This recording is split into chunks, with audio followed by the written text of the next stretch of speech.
রুক্মিণীর এমন অবতারের নেপথ্যে রয়েছে টুইস্ট। ব্যাপারটা একটু খোলসা করে বলা যাক।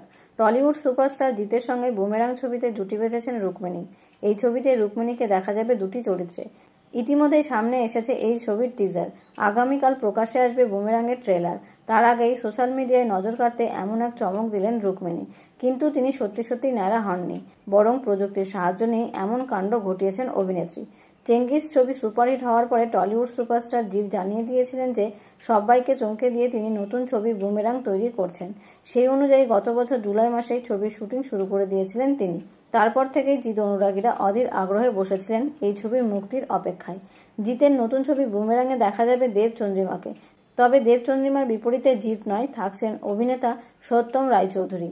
আর এই ছবিতে জিতের সঙ্গে দেখা যাবে রুক্মিণী মৈত্রকে। জিৎ প্রযোজিত এই ছবিটি পরিচালনা করছেন সৌভিক কুণ্ডু। অভিনেতা এও জানান যে এই ছবি মুক্তি পাবে 7ই জুন।